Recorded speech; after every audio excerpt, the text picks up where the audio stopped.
handling, the flexibility, but most important is its slower degradation gives me a better bone augmentation results than with any other absorbable membranes I've tried.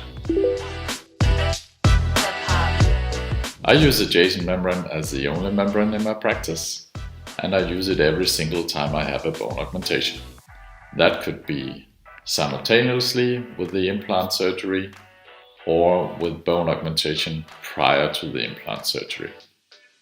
Also, it can be with bone tips, xenografts, blocks. When I'm pinning it, I use it dry because that gives a more stable condition. But after wetting, I have the stretchability, and then I work with the wet condition.